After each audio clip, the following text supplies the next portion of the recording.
Liam Rosenior has won every Premier League game since taking over at Chelsea FC, including a match where they were 2-0 down at halftime and still came back to win, something Chelsea had not done before.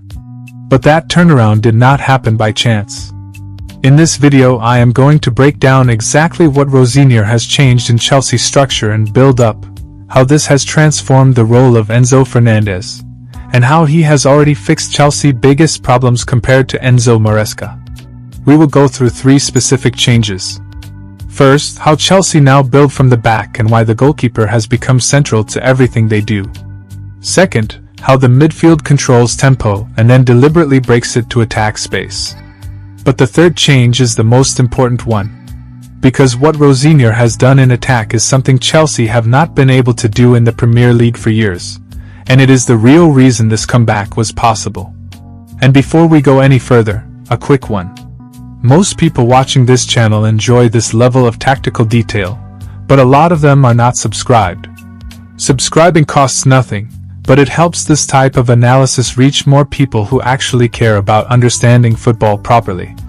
To understand how all of that works, we start with the defense, because the improvement Chelsea are showing begins here. One of the clearest indicators of change.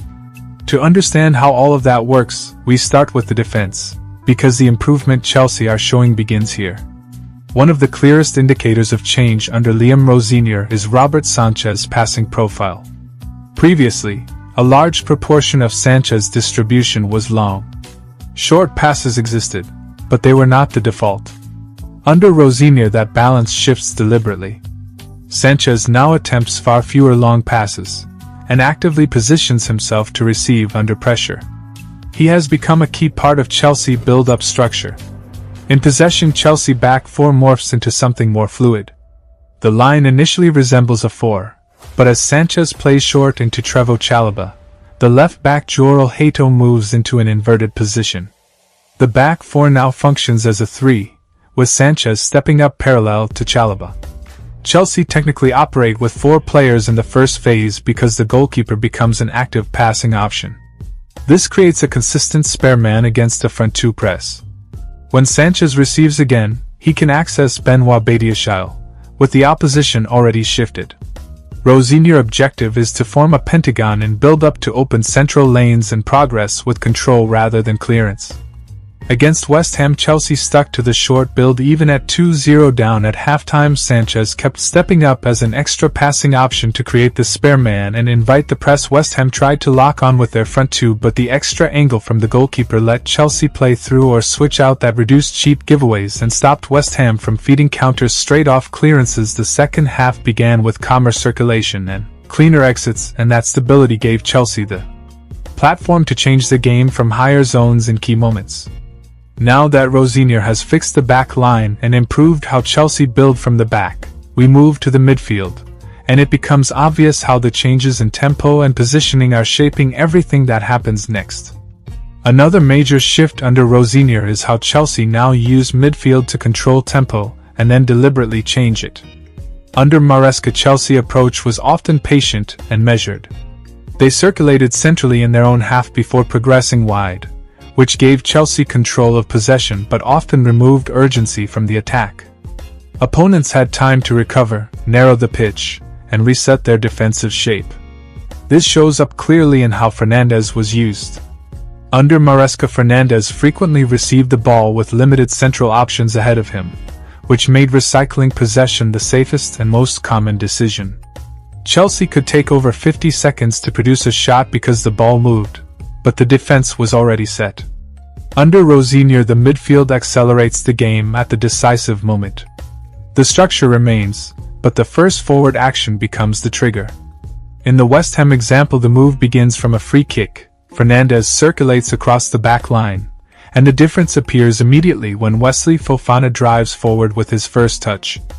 That single action compresses the distance to João Pedro, forces the centre-back to step out, and changes the rhythm of the attack.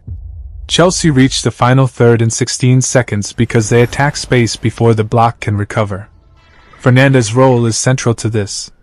He is no longer fixed between lines. He drifts left, drops deeper to create uncertainty, then quickly joins the attacking line to add numbers and fix defenders. As soon as Chelsea reached the final third, he drops back into the space left by Marc Cucurella, protecting against counters and positioning himself for rebounds and second balls.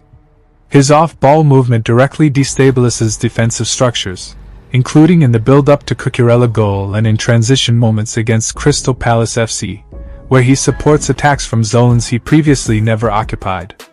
Before the season, Chelsea had not overturned a 2-0 deficit to win a Premier League game in over a decade. That matters. It tells you something structural was missing. Against West Ham, that changed.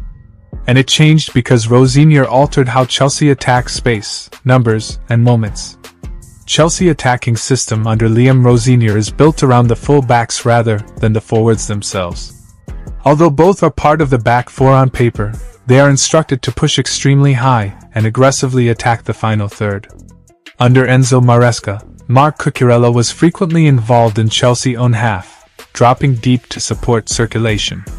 Against West Ham his positioning changes completely, with most of his touches coming high and wide, resembling a winger. On the opposite side Reece James stays wide and high rather than stepping inside. This fixes a structural weakness. Maresca 3-5 could be matched by low blocks defending with 5. Rosenior attacks with 6. Both full-backs push high, Chelsea forwards stay central, and a functional front 6 forces defenses to narrow while opening diagonal space. Chelsea are also now committed to speed in transition. The priority is no longer to maintain possession. It is to move forward before the opposition can reset. The second half against West Ham shows Chelsea committing more players into the final third, and the same attacking idea becomes even clearer in transition against Crystal Palace. When the ball is regained, Chelsea go forward immediately. Where the previous version of Chelsea would recycle possession and allow the defense to recover, Rosenior team attacks moments of disorganization.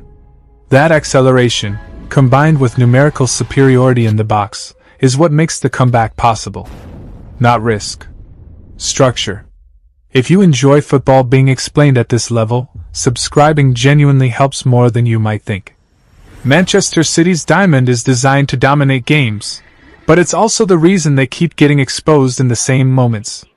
One bypass press, we've seen it against Manchester United, against Chelsea, against Newcastle. 3 different opponents, same structural flaw. I broke down why City struggle in transition, why low blocks are quietly capping their ceiling, and why press coordination keeps collapsing, and more importantly, the exact player profiles Pep Guardiola needs to fix it. If you want to understand, watch the full video now.